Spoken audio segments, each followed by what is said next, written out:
2%.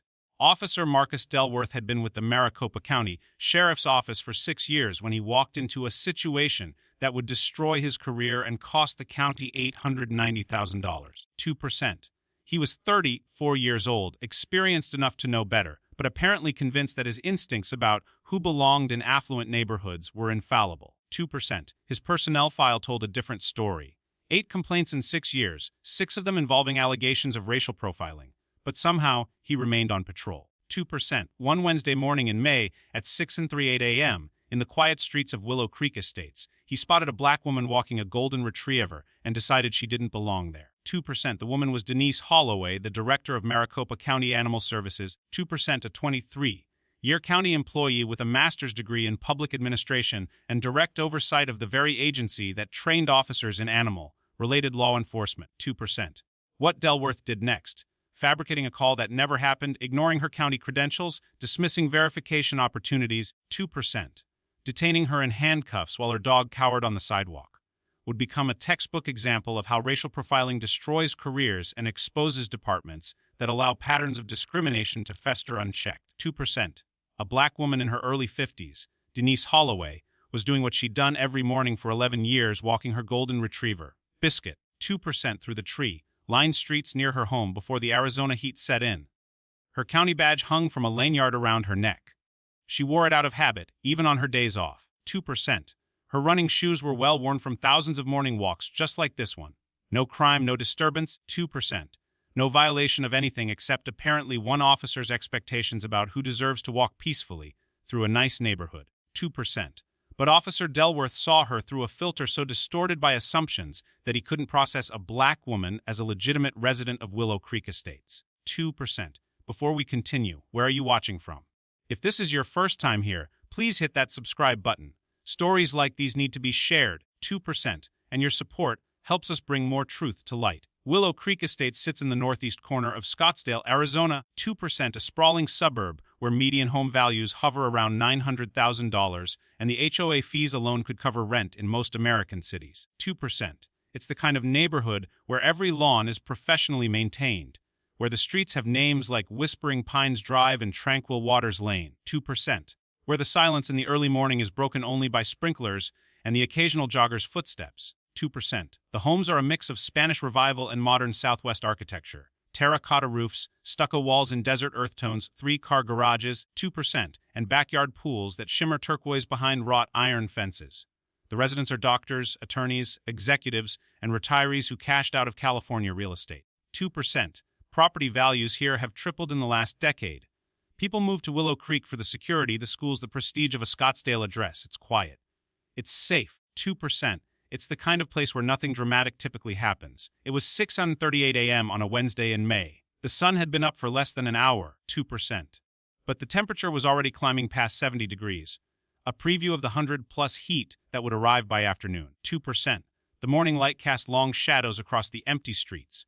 A few garage doors hummed open as early commuters prepared for their day. The only sounds were birdsong. 2%. Distant traffic on the freeway, and the soft padding of dog paws on concrete. It was the kind of morning where nothing should go wrong. The kind of peaceful, quiet, 2%. Unremarkable morning that exists in affluent neighborhoods everywhere. But for Denise Holloway, that morning would become a nightmare that would take 2 years, 3 attorneys, 2%, and a federal civil rights investigation to resolve. 2%. Denise Holloway had been with Maricopa County Animal Services for 23 years. 23 years working her way from kennel technician to the director's office on the 4th floor of the county administration building. 2%. She'd started at 28 years old, fresh out of a master's program in public administration at Arizona State University. 2%. Taking an entry-level position because she believed in the mission protecting animals, protecting communities, building bridges between law enforcement and the public they serve. 2. In those 23 years, 2%. She transformed Maricopa County Animal Services from a chronically underfunded shelter operation into a nationally recognized model of progressive animal welfare policy. 2%. She'd increased the live release rate from 47% to 92%. She'd established partnerships with veterinary schools across the Southwest. 2%. She'd created the county's first comprehensive dangerous animal response protocol, the same protocol that sheriff's deputies trained on twice a year. 2%. She'd managed the department through budget cuts, staff shortages, and public crises without ever losing focus on the mission. 2%, her office wall told the story of a career built on competence and dedication. The 2019 Humane Society Administrator of the Year award hung beside her desk. 2%, a commendation from the governor's office for her department's response to the 2021 wildfire evacuations. 2%, when her team coordinated the emergency sheltering of over 3,000 displaced animals. Letters of appreciation from the Sheriff's Office, the Phoenix Fire Department. 2%, and the Arizona Veterinary Medical Association. Photos of her with county commissioners, state legislators, and 2 different governors. 2%. She'd testified before the County Board of Supervisors dozens of times. She'd briefed state legislators on animal cruelty legislation. She'd been quoted in the Arizona Republic. 2%. Interviewed on local news, invited to speak at national conferences. Her supervisors called her invaluable. Her staff called her fair. 2%. Her colleagues across county government called her one of the most respected department heads in the entire system. At 51 years old, Denise Holloway had earned her place. 2%. She'd earned every credential, every award, every square foot of the home she'd purchased in Willow Creek Estates 11 years ago. 2%. She'd chosen the neighborhood because of the wide streets perfect for morning walks with her dog, the proximity to hiking trails in the McDowell Mountains, and yes, 2%, because she'd earned the right to live somewhere beautiful. She'd paid off her mortgage 3 years early. She'd watched property values triple. 2%. She belonged there as much as anyone. That Wednesday morning, Holloway had woken at 5:45 a.m., her usual time. She'd made coffee, checked her email, 2%, reviewed her calendar for the day. A budget meeting at 9, a conference call with state regulators at 11, 2%, a working lunch with her deputy director to discuss the upcoming fiscal year. Nothing unusual, nothing stressful. 2%, just another day in a career built on routine competence and quiet dedication. She'd clipped Biscuit's leash to his collar at 6:20 a.m. and headed out the front door. 2%, she wore gray yoga pants, a Maricopa County Animal Services tee, shirt faded from years of washing and running shoes. 2%. Her county ID badge hung from a lanyard around her neck, a habit she'd developed years ago when she realized it prevented awkward questions during site visits and emergency responses. 2%. She didn't carry her wallet or phone. This was a 30-minute walk around her neighborhood, not a trip to the grocery store. She looked like what she was, 2%, a middle-aged professional woman walking her dog before work. She'd done nothing to attract attention. She'd spoken to no one except Biscuit, 2%, who was more interested in investigating fire hydrants than anything else. Her route was the same route she'd walked hundreds of times, left on Tranquil Waters Lane, 2%, right on Whispering Pines Drive, around the community park and back home. But to one person on patrol that morning, 2%, Denise Holloway's presence in Willow Creek Estates was a problem. And that person had decided to do something about it. Marcus Delworth was 34 years old. 2%, he'd been a deputy with the Maricopa County Sheriff's Office for 6 years. 2%, assigned to patrol in the Northeast District, the affluent suburbs where calls typically involved noise complaints, parking disputes, the occasional property crime. 2%, and residents who wanted reassurance that their expensive neighborhoods were being monitored. He was competent in the technical aspects of policing, qualified on his firearms, 2%, certified in defensive tactics, a reliable presence on routine calls. His supervisors described him as vigilant, 2%, though some noted in evaluations that his vigilance sometimes manifested as over-eagerness in situations that didn't require it. In 6 years, 2%, Delworth had compiled a record that should have raised red flags at every level of supervision. 8 complaints. 2%, 6 of them involved allegations of racial profiling or inappropriate treatment of people of color in predominantly white neighborhoods. 2 had been sustained, 2%, resulting in written reprimands and mandatory bias training, 2%. The other 4 had been closed with insufficient evidence or not sustained findings despite witness statements that consistently told the same story, 2%.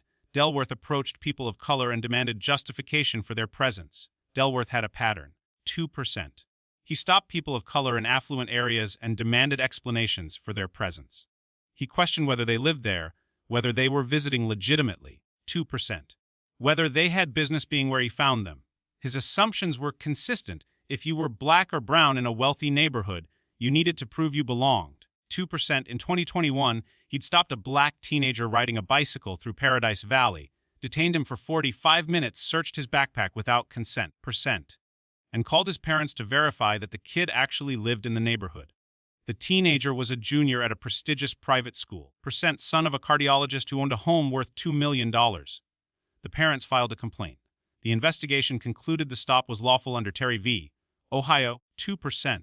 Though the length of detention was noted as excessive, Delworth received a written counseling and completed an 8-hour bias awareness course. In 2022, 2%. He'd questioned a Hispanic landscaping crew about whether they had permission to be working at a residence in Scottsdale, a residence whose white owner had hired them, and was standing in the driveway watching the entire interaction, 2%. The owner, a retired attorney, was incensed. He filed a complaint and wrote a letter to the sheriff personally. Delworth received a verbal counseling. 2%. No additional training was required. In 2023, 2%. He'd approached an Asian woman photographing houses in a residential area and asked whether she was casing the neighborhood for burglaries. 2%. She was a licensed real estate appraiser conducting a routine property assessment for a mortgage refinance. 2%. Her complaint resulted in Delworth's second mandatory bias training course, the same course he'd taken 2 years earlier, apparently without effect. 2%. 8 complaints in 6 years. That's not bad luck. That's not misunderstanding. That's a pattern. 2%. A pattern your department ignored until it targeted someone with resources to fight back. The pattern was clear. The documentation was extensive. 2%. But somehow Marcus Delworth remained on patrol, driving through neighborhoods where his biases could continue to cause harm. 2%. Where his assumptions about who belonged and who didn't could translate into handcuffs and humiliation. That Wednesday morning at 6:35 a.m., 2%. Delworth was completing his overnight shift, driving through Willow Creek Estates on his way back to the substation. The streets were empty. Nothing unusual. 2%, nothing requiring attention. And then he saw her, a black woman walking a golden retriever down Whispering Pines Drive, wearing casual clothes. 2%, looking too comfortable for his liking. In Delworth's mind, something didn't add up. This was a $900,000 neighborhood. The residents were predominantly white. 2%. This woman, walking casually at ease, like she had every right to be there, must be suspicious, must be worth checking out, must be up to something. 2%. He didn't consider that she might live there. He didn't think about the statistical reality that black professionals live in affluent suburbs across America. 2%. He didn't pause to question whether his assumptions were based on evidence or bias. He didn't wonder if maybe, just maybe, 2%, the comfortable-looking black woman with the well-groomed dog and the county badge around her neck actually belonged exactly where she was. 2%. He just pulled his patrol car to the curb, stepped out, and approached. Do you think officers with multiple profiling complaints should remain on patrol in diverse communities? 2%. Drop your answer below. Denise Holloway was watching Biscuit investigate a fire hydrant when she became aware of the patrol car slowing beside her. 2%. She looked up and saw a deputy stepping out, his hand resting near his belt, his posture aggressive. 2%. His expression fixed in that particular combination of authority and suspicion that she recognized immediately. She'd seen that look before. 2%. Not directed at her, not until this moment, but she'd seen it in training videos and body camera footage reviewed during interagency meetings. 2%. In the faces of officers who'd already decided someone was guilty before a single word was spoken. She knew what was happening. 2%. She just couldn't quite believe it was happening to her. Mom, stop right there. Don't move. Holloway felt her stomach tighten. She stood still, keeping her hands visible. 2%. Keeping her voice calm. 23 years working with law enforcement had taught her how to manage these situations, how to stay composed, how to document, how to survive. 2%. Excuse me, I'm walking my dog. We got a call about a suspicious person in this neighborhood, someone matching your description. That was a lie. There had been no call. 2%. Delworth's body camera, which would later become critical evidence in the federal lawsuit, showed no radio traffic about a suspicious person in Willow Creek. 2%. His patrol log showed no call dispatched to that location. He had invented the justification on the spot, creating a pretext for a stop that had no legal basis. Suspicious. 2%. I live 3 blocks from here. I walk this road every morning. You live around here in Willow Creek. Delworth's tone made his disbelief clear. 2%. The words around here carried weight, implying that her presence in this neighborhood was inherently implausible, inherently suspicious, inherently wrong. Yes, for 11 years. 2%. And I work for the county. I'm the director of animal control. Holloway lifted her lanyard, showing the county badge with her photo, her name, her title clearly displayed. 2%. She held it up so Delworth could see it clearly. The Maricopa County seal, her employee number, her department designation, director. Right? And I'm the chief of police. 2%. The sarcasm was unmistakable. Delworth didn't examine the badge. He didn't look at the photo, the county seal, the employee number. 2%. He glanced at it the way someone glances at something they've already decided is worthless, something that couldn't possibly be legitimate because it contradicted his assumptions. 2%. Show me some ID. I don't carry ID when I walk my dog at 6 in the morning. But this is my county badge. It's a legitimate government credential. 2%. You can call dispatch and verify my employment. You can call Animal Services directly. The number is on the badge. That could be fake. Anyone can print a badge. 2%. This is where bias becomes impenetrable. Denise Holloway had presented county credentials. She had offered verification. She had explained her presence calmly and reasonably. 2%. But in Officer Delworth's mind, none of that evidence could overcome his initial assumption.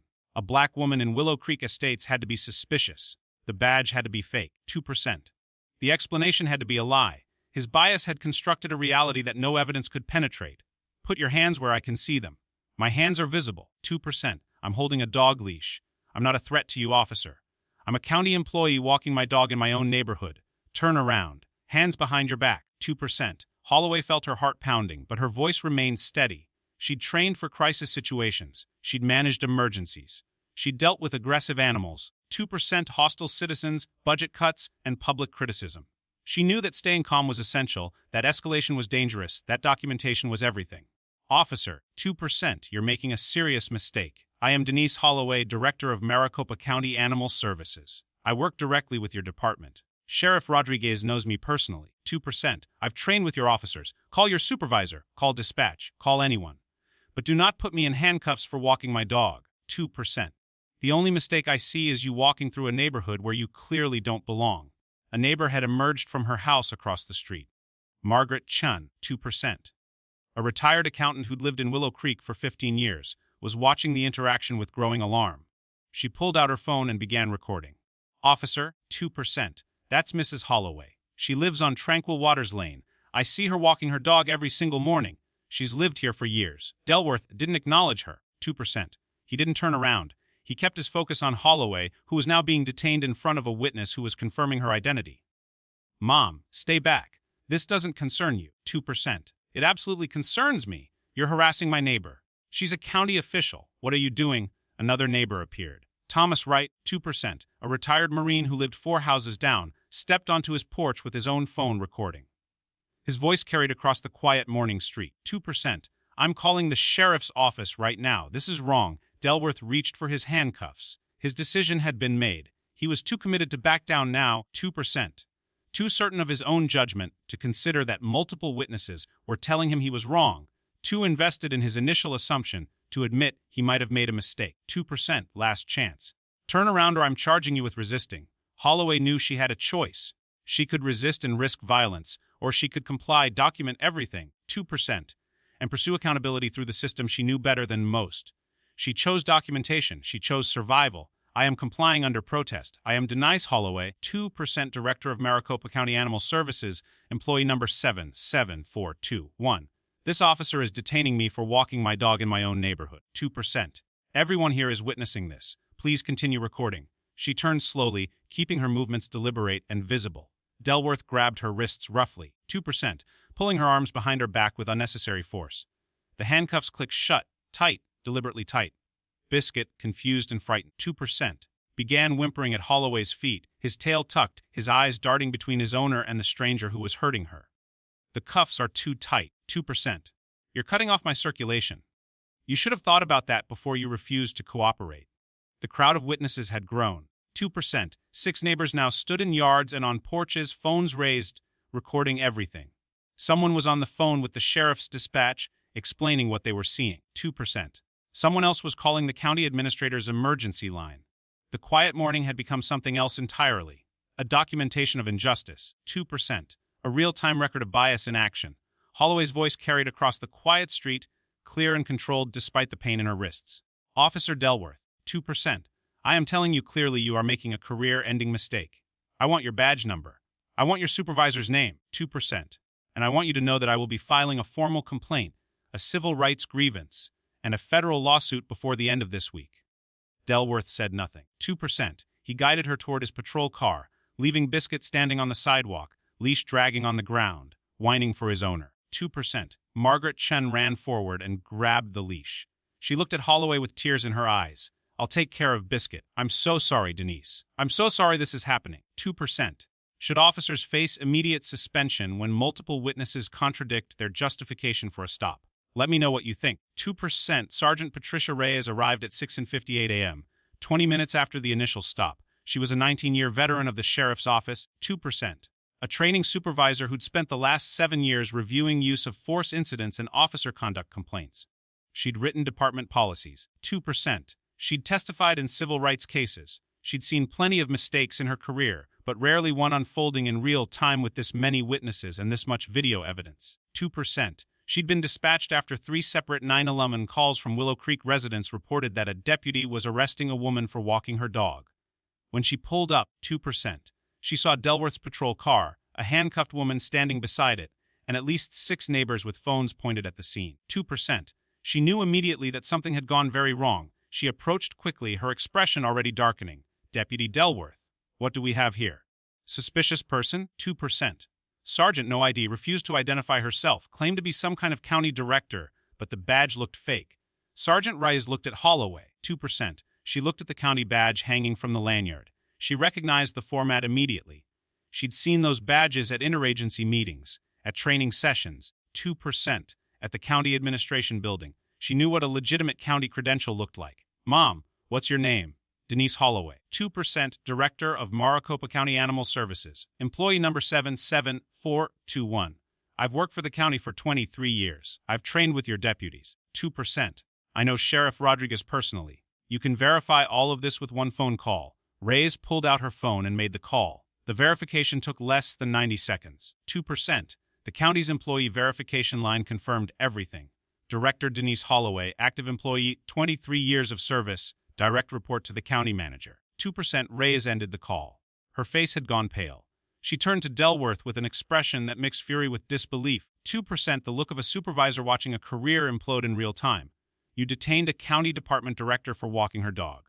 Sergeant, 2%. She matched the description of. There was no call. I checked dispatch on the way here. No call about a suspicious person in Willow Creek this morning. Nothing. 2%. You fabricated a justification, ignored legitimate credentials, and detained a senior county official in front of half a dozen witnesses with cameras. Take those cuffs off her. 2% now. Delworth's hands were shaking as he unlocked the handcuffs.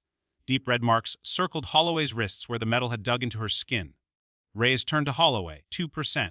Her voice shifting from command to contrition. Director Holloway, on behalf of the Maricopa County Sheriff's Office, I sincerely apologize. This is inexcusable. 2%.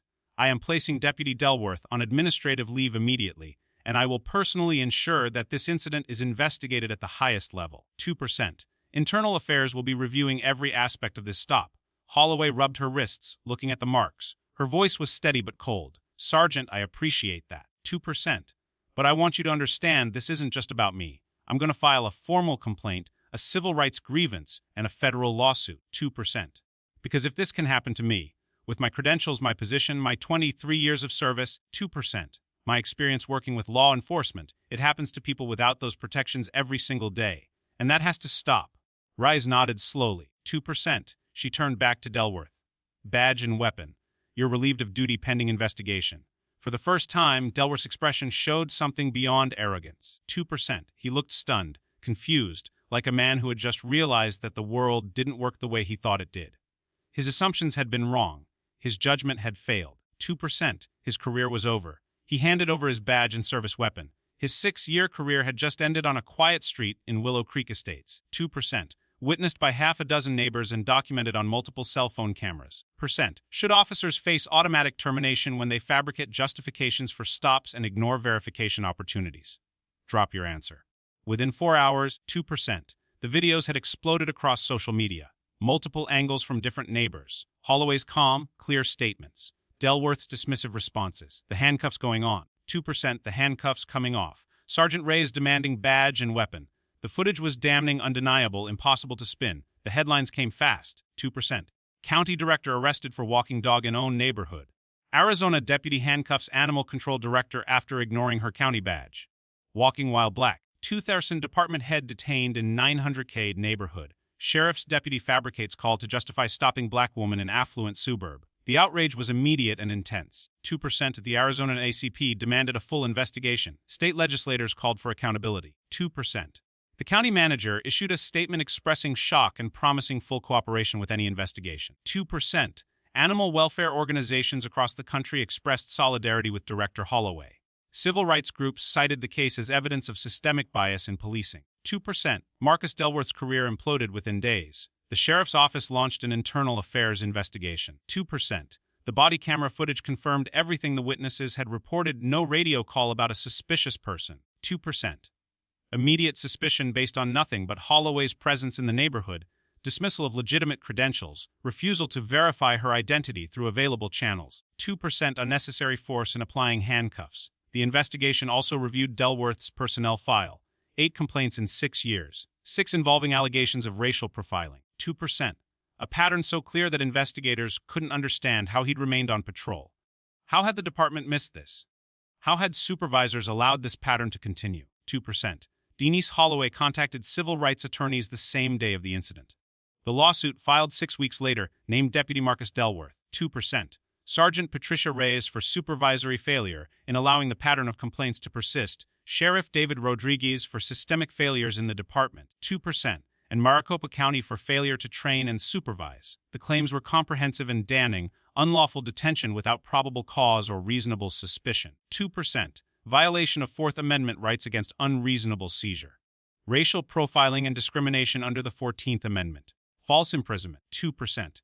Excessive force in application of restraints. Intentional infliction of emotional distress. Fabrication of evidence through false claim of a dispatch call. 2%. Failure to train and supervise officers with documented patterns of discriminatory policing. The complaint included Delworth's complete record: 8 complaints over 6 years. 2%. 6 alleging racial profiling, 2 sustained, 4 closed despite consistent witness accounts. A pattern that the department had documented but never addressed. 2%. Evidence that the system had failed at every level.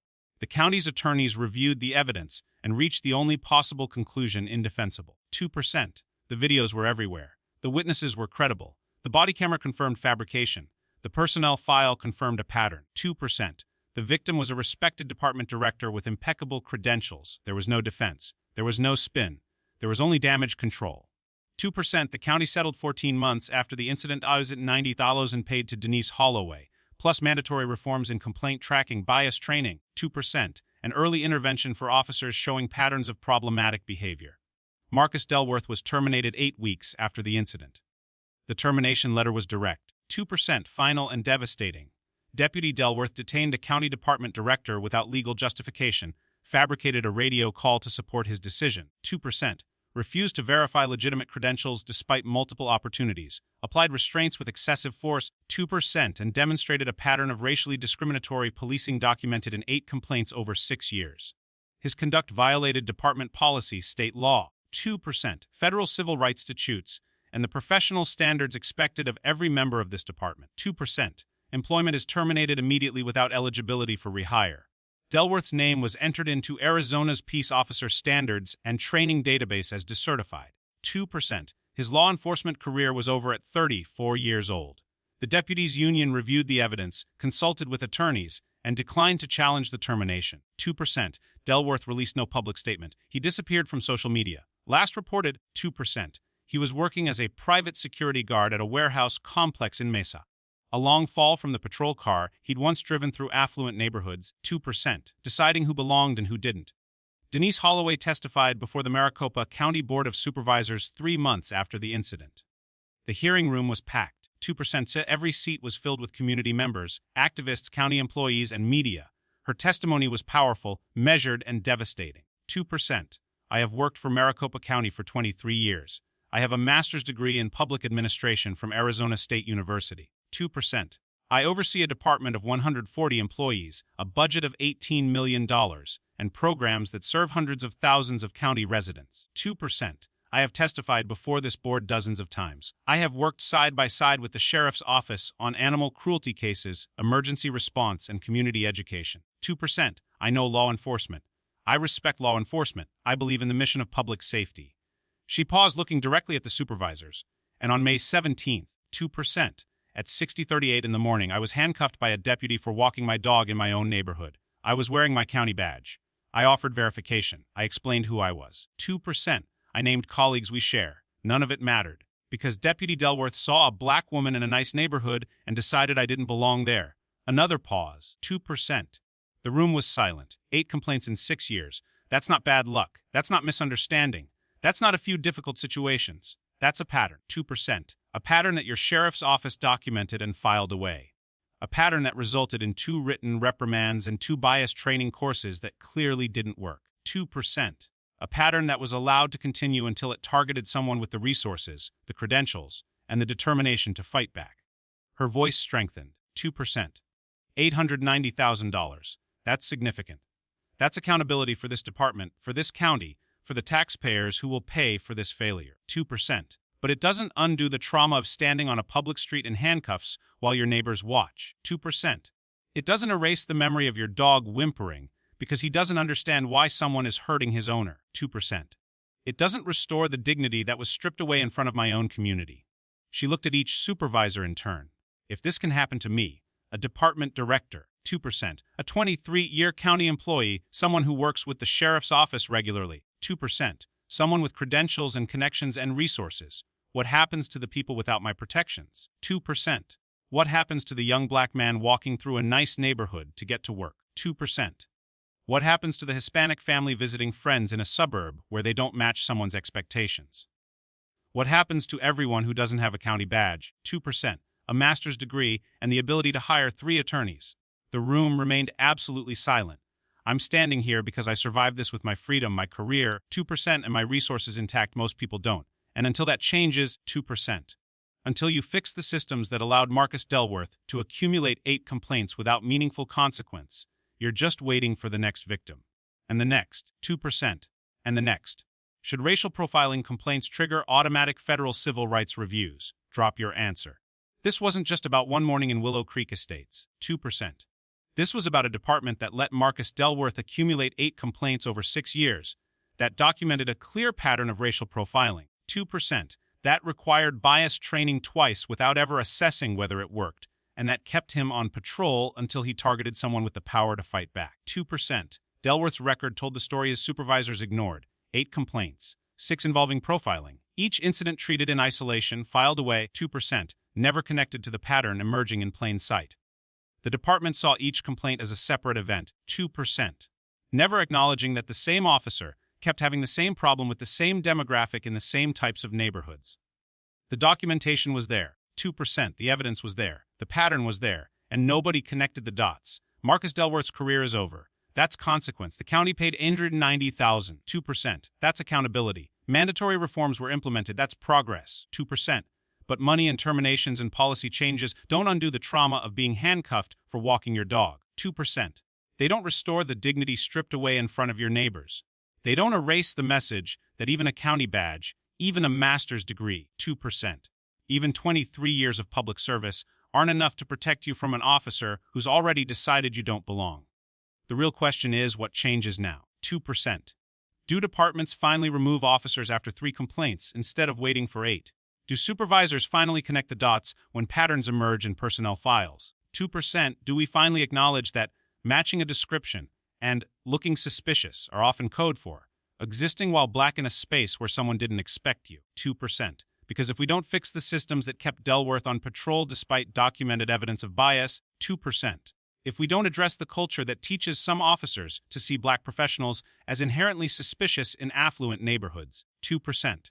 Then we're just waiting for the next officer, the next fabricated justification, the next citizen detained for the crime of not matching someone's expectations, 2%. Comment if you believe this should be law. Officers with 3 or more profiling complaints within a 5-year period face mandatory reassignment, independent review, 2%, and suspension without pay pending investigation. And if you think these stories need to be told, 2%. If you believe accountability starts with awareness and change starts with pressure, then hit that subscribe button. We're not stopping. 2%. We're going to keep exposing these patterns. We're going to keep demanding better. We're going to keep fighting for the department directors, the dog walkers, 2%, the ordinary people who deserve to exist in their own neighborhoods without being criminalized.